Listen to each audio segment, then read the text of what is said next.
Hello students, welcome to sir Michael learning class. मैं अमन चौरसिया। आज मैं आप लोगों को हिंदी पाठ्य पुस्तक के 12वें अध्याय के बारे में बताऊंगा, जिसका शीर्षक है घमंड का फल। ठीक है, इसका शीर्षक क्या है? घमंड का फल।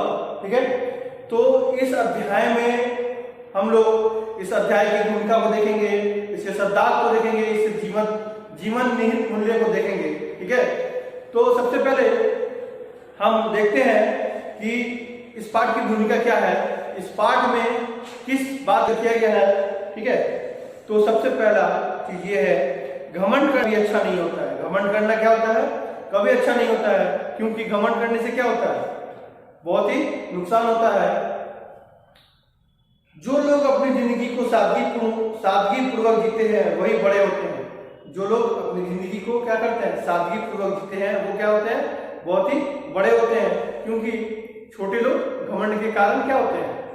एक दूसरे में घमंड करते हैं, एक दूसरे से घमंड करते हैं कि मैं बड़ा तो मैं बड़ा, मैं छोटा तो मैं छोटा, मैं बड़ा तो मैं बड़ा। ठीक है, तो इसके साथ साथ अपने गुणों का बखान स्वयं करने से इंसान बड़ा नहीं बन जाता है। ठीक है, जब हम लोग अपने गुणों का बखान खुद से करते हैं तो ये हम में कहीं ना कहीं मेरे अंदर या अपने अंदर के घमंड को क्या करता है? दर्शाता है। ठीक है, प्रस्तुत पाठ में छोटी सी दूब बड़े बड़े वृक्षों को भी मात देकर संदेश देती है कि हमें कभी भी घमंड नहीं करना चाहिए। प्रस्तुत जो है पाठ में वो क्या है, इसमें क्या कहा गया है? इसमें ये कहा गया कि छोटी सी दूब, ठीक है, एक दूब क्या होती है? एक छोटी सी घास का एक छोटा सा रूप होता है। ठीक है, वो क्या करता है? बड़े बड़े वृक्षों को मात देता है। ठीक है, और ये संदेश देना चाहता है कि घमंड क्या होता है? नहीं करना चाहिए।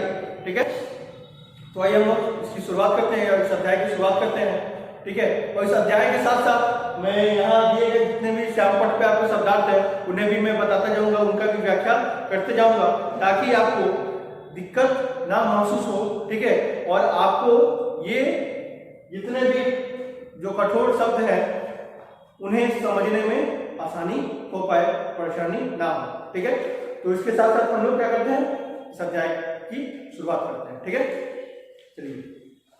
जंगल के पेड़ों में एक दिन यह बहस छिड़ गई कि उनमें सबसे ज्यादा शक्तिशाली कौन है।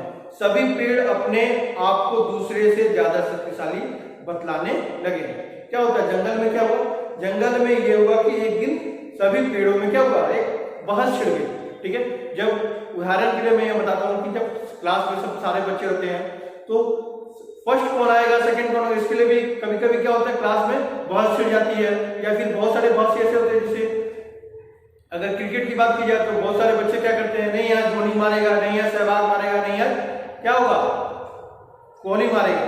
तो इसके लिए क्या होता है? छोटी छोटी बात पे हम लोग क्या करते हैं? आपस में अपने मित्रों से क्या करते हैं? बहस करने लगते हैं। ठीक उसी प्रकार जंगल में जितने भी पेड़ पौधे हैं उनमें क्या हुई? आपस में बहस छिड़ गई।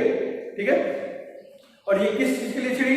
तो ये बतलाने के लिए छिड़ी कि हम में सबसे ज्यादा शक्तिशाली कौन है। ठीक है, उसके बाद हम लोग आते हैं, बरगद के पेड़ ने कड़क आवाज में कहा। बरगद के पेड़ ने क्या कहा? कड़क आवाज में कहा, तुम सब मेरे सामने हो, भला मुझसे ज्यादा शक्ति किसमें हो सकती है? बरगद का पेड़ क्या होता है? बहुत शक्तिशाली होता है, बहुत बड़ा, और क्या होता है? विशाल होता है। तो वो उसको घमंड था किस चीज का? कि मेरे से ज्यादा शक्तिशाली कौन है। ठीक है, मेरी तो एक एक शाखा ही मजबूत पेड़ के समान है। उसने क्या कहा? उसने क्या घमंड के कारण कि मेरी एक शाखा जो है वो क्या है? एक क्या है? बड़े बड़े पेड़ के समान है। मेरी उम्र सबसे ज्यादा है, मैं वर्षों से अडिग हूं। मेरी उम्र क्या है? सबसे ज्यादा है और मैं वर्षों से अडिग हूं। तो मैं यहाँ नीचे कुछ लिखा हूं, शाखा का मतलब अभी मैंने पढ़ा शाखा, मेरी तो एक एक शाखा मजबूत है। ठीक है, तो ये शाखा का मतलब क्या हो गया? डाली और टहनी। ठीक है, इसके साथ साथ अडिग का मतलब क्या हो गया? अडिग का मतलब हो गया बिना हिले डुले। बिना हिले डुले वो क्या है? वर्षों से एक ही स्थान पर स्थापित है, स्थित है। ठीक है, ठीक है, इसके बाद हम लोग आते हैं अपने अगले पेज पर, अगले पन्ने पर। पीपल के पेड़ ने कहा, बरगद भाई आपका कहना ठीक है, लेकिन उम्र में तो मैं भी कोई कम नहीं हूं। कम नहीं और मजबूती में भी बेजोड़ हूँ। ठीक है, सब पेड़ों में मैं ही पवित्र माना जाता हूँ, इसलिए तो लोग मुझे ईश्वर मानकर पूछते हैं। क्या कहा पीपल के पेड़ ने? क्या कहा पीपल के पेड़ ने? कहा बरगद भाई आपका कहना ठीक है। ठीक है, बरगद ने, पीपल ने क्या कहा कि बरगद भाई आपका कहना ठीक है, लेकिन उम्र में मैं भी कोई कम नहीं हूँ, क्योंकि पीपल का जो पेड़ होता है वो भी बहुत ही विशाल और बहुत ही लंबे समय तक जीवित रहता है। ठीक है, सब पेड़ों में मैं ही पवित्र माना जाता हूँ। सब पेड़ों में क्या होता है? सारे पेड़ों में हम लोग देखते हैं कि हमारी माँ दादी क्या करती हैं? पीपल के पेड़ों को पूजा करती हैं। तो इसलिए उसने बोला है कि पीपल के पेड़ जो है, मैं जो हूँ वो सबसे पवित्र माना जाता हूँ और लोग मुझे ईश्वर मानकर क्या करते हैं? इसकी पूजा करते हैं। तो यहाँ जो बेजोड़ शब्द है, बेजोड़ का अर्थ हुआ जिसके बराबर का कोई ना हो। क्या हुआ? जिसके बराबर का कोई ना हो। ठीक है, इसके बाद हम लोग आते हैं अपने अध्याय के अगले खंड पर। दोनों की बात सुनकर सागौन का पेड़ बोला। कौन सा पेड़ बोला?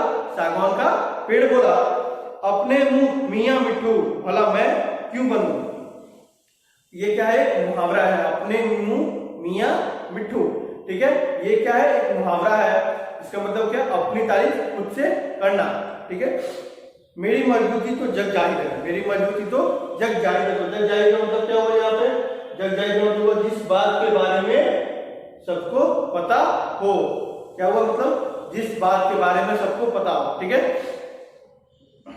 जितने भी मजबूत वस्तुएं बनाई जाती हैं उन सब में मेरी लकड़ी ही प्रयोग में आती है। ताकत में तो मैं इसकी सबसे ज्यादा ताकतवर हूँ और भरोसेमंद भी। भरोसेमंद मतलब क्या हो गया? जिस पर भरोसा किया जा सके। भरोसेमंद मतलब क्या हो गया? जिस पर भरोसा किया जा सके। तो सागौन का पेड़ क्या बोल रहा है कि मैं अपने मुंह से मियां मिट्ठू नहीं करना चाहता हूँ। मतलब मैं अपना खुद का बड़ाई अपने मुंह से नहीं करना चाहता हूँ। मेरी जो मजबूती है मेरी जो मजबूती है वो क्या है? जग जाहिर है, मतलब सबको पता है मेरी मजबूती के बारे में, मैं खुद से नहीं बताना चाहता हूँ। और मेरी जितनी भी मजबूत वस्तुएं बनाई जाती है उनमें क्या होता है? मेरी लकड़ी का प्रयोग किया जाता है। ठीक है, और मैं सबसे ज्यादा भरोसेमंद और ताकतवर भी हूँ। ये कौन कहता है? सागवान का पेड़ कहता है। ठीक है, अचानक पहाड़ों पर उगने वाला देवदार खिलखिलाकर हंस पड़ा। कौन है? देवदार खिलखिलाकर हंस पड़ा। देवदार क्या है? पेड़ का नाम है। ठीक है, वह बोला तुम सबकी बातें सुनकर बड़ा मजा आ रहा है, लेकिन क्या मेरी ताकत के बारे में तुम्हें नहीं पता? देवदार का पेड़ क्या बोल रहा है? तुम सबकी बातें सुनकर क्या हो रहा है? हमें बहुत मजा आ रहा है, लेकिन क्या तुम्हें मेरी ताकत का अंदाजा नहीं है? ठीक है, या मेरी ताकत के बारे में तुम्हें पता नहीं है?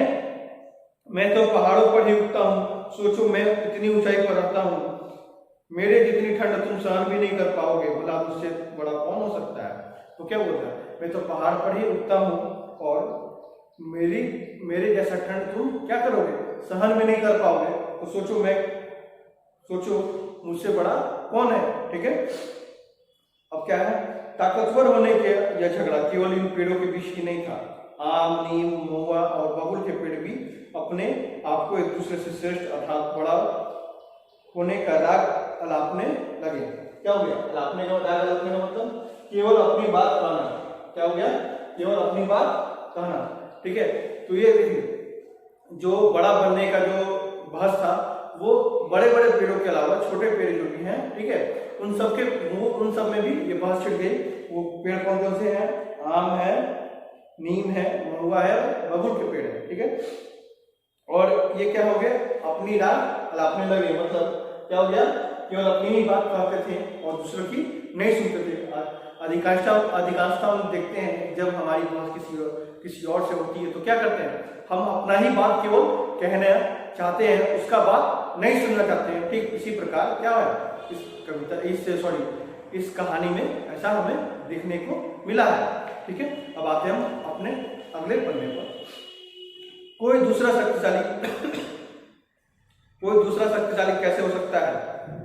क्या जंगल के पेड़ों को नहीं पता कि मेरे बल पर ही ताकत का फैसला होता है?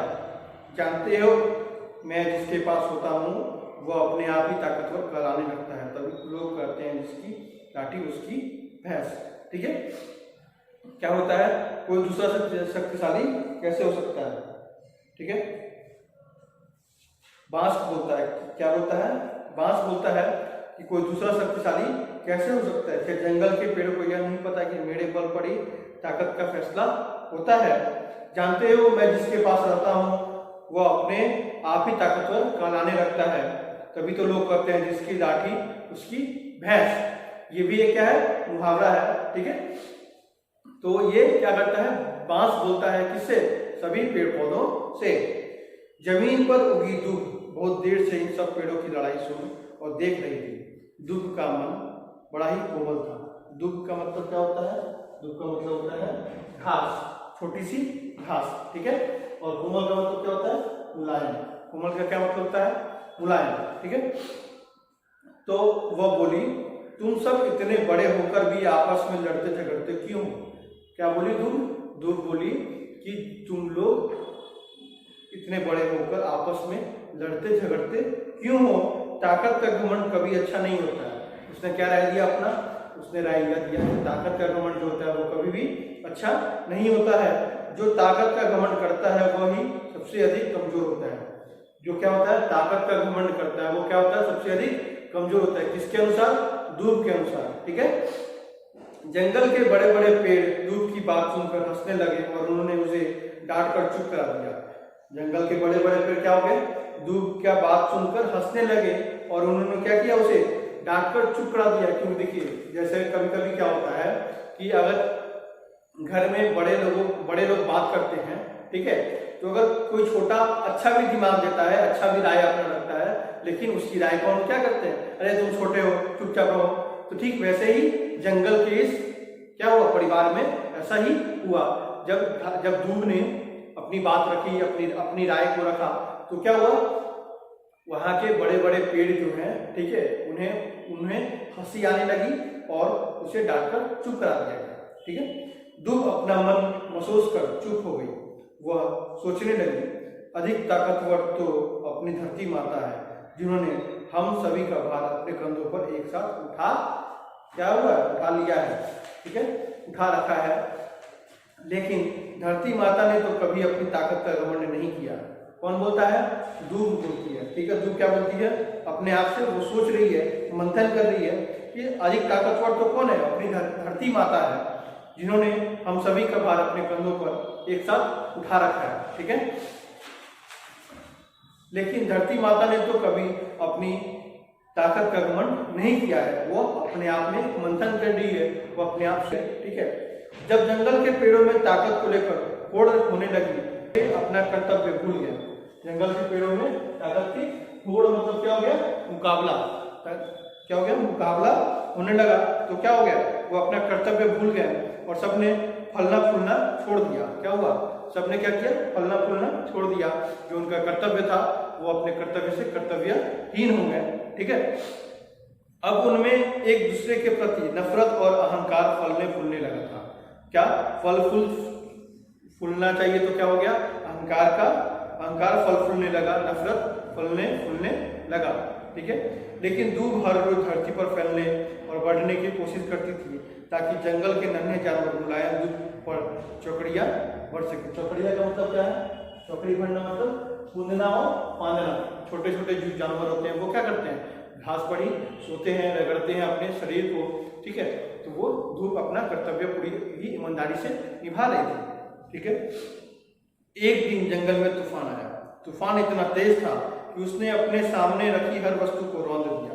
तो रौंदने का मतलब क्या है, तहस नहस कर देना। रौंदने का मतलब क्या हो गया, तहस नहस कर देना। तो एक दिन जंगल में क्या हुआ, एक तूफान आया। तूफान में क्या हुआ, तूफान का हवा इतना तेज था, तूफान, ठीक है, कि उसने जंगल में खड़ी हर वस्तु को रौंद दिया। ठीक है, पेड़ों ने अपने घमंड में समझा कि तूफान के सामने झुक जाने पर हम कमजोर साबित होंगे, इसलिए वे अकड़कर खड़े रहे। पेड़ों ने क्या किया, घमंड, ये घमंड था कि वो तूफान के सामने अडिग रहेंगे। ठीक है, लेकिन ऐसा नहीं हुआ। ठीक है, अगर तूफान पहाड़ों से गुजरता हुआ सबसे पहले देवदार के वृक्ष की ओर बढ़ा, फिर एक एक करके सभी पेड़ों को धाराशायी करता हुआ आगे बढ़ने लगा। देखिए, देवदार का पेड़ कहाँ था, पहाड़ों के बीच में। तो तूफान क्या हुआ, तूफान जो है पहाड़ों के बीच से निकला और सबसे पहले देवदार के पेड़ पे आया और उसके बाद धीरे धीरे करते करते सारे पेड़ों को धराशाही कर दिया। तो धराशाही का मतलब यहाँ क्या हो गया, जमीन पर गिर जाना या गिरा देना, जमीन पर गिर जाना या गिरा देना। ठीक है, जो पेड़ जितना अकड़ कर खड़ा था उसे तूफान ने उतनी ही जल्दी उखाड़ दिया।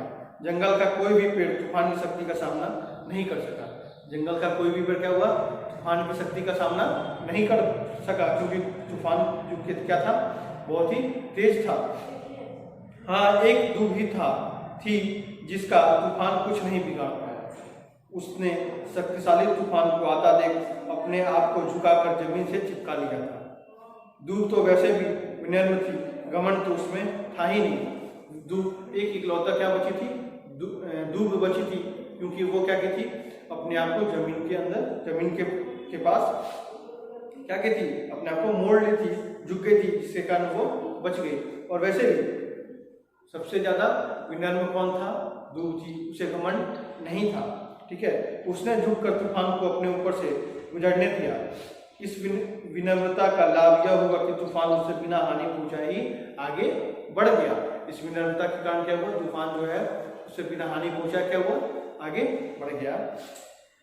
जब सब कुछ शांत हो गया तो दूब ने देखा कि जंगल के सभी पेड़ अपनी जड़ों से उखड़े पड़े दर्द से कराह रहे हैं। कराह का मतलब क्या हो गया, दर्द के कारण मुंह से निकलने वाली आवाज। ठीक है, दर्द के कारण मुंह से निकलने वाली आवाज। जब हमें चोट लग जाती है तो हम कहते हैं तो ये क्या होता है, ये करारा होता है, कराह होता है। ठीक है, जो दर्द के कारण हमारे मुंह से निकलने वाली एक प्रकार की आवाज होती है।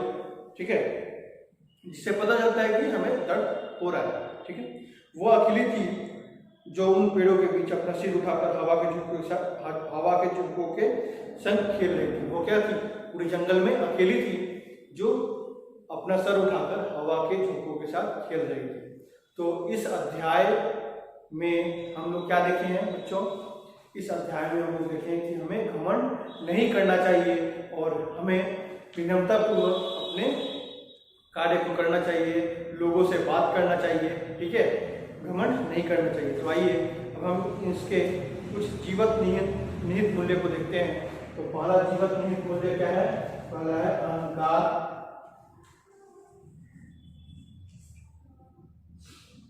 अहंकार न करना। दूसरा क्षमा भाव और तीसरा विनम्रता। ये तीन चीजें जो है हमें इस कहानी से अपने जीवन में उतारना चाहिए। कौन कौन सी तीन चीजें हैं, अहंकार नहीं करना चाहिए, कभी भी हमें क्या करना चाहिए, अहंकार नहीं करना चाहिए, अहंकार की भावना हमारे मन में नहीं आनी चाहिए। दूसरा है क्षमा भाव, हमें क्षमा भाव प्रदान करना चाहिए। ठीक है, अगर किसी से कोई गलती हो जाती है तो हमें क्या करना चाहिए, उसे क्षमा कर देना चाहिए ताकि वो अपनी गलती को सुधार सके। ठीक है, और तीसरा क्या है, विनम्रता। हमें बड़े लोगों से या छोटे लोगों से विनम्रता पूर्वक बात करनी चाहिए, अपनी बातों को सही तौर पर आसानी से अच्छे स्वभाव में रखना चाहिए, न कि घमंडी के तौर पर आवाज उठाकर और जवाब लगाना चाहिए। ठीक है, तो इस प्रकार हमारा यह अध्याय समाप्त हुआ। मैं आशा करता हूँ कि यह अध्याय आपको बहुत ही अच्छे तौर पर समझ में आई होगी और इसके साथ साथ जो भी शब्दार्थ मैंने लिखे हैं उसे आप अपने उत्तर पुस्तिका में जरूर लिखें। ठीक है, क्योंकि अब कॉपी फिर हमें चाहिए चेक करने के लिए। ठीक है, जैसा कि आप सभी को पता है कि 14 दिसंबर से हमारा एग्जाम स्टार्ट है। ठीक है, तो आप अपनी तैयारी पूरी रखें। तब तक के लिए धन्यवाद।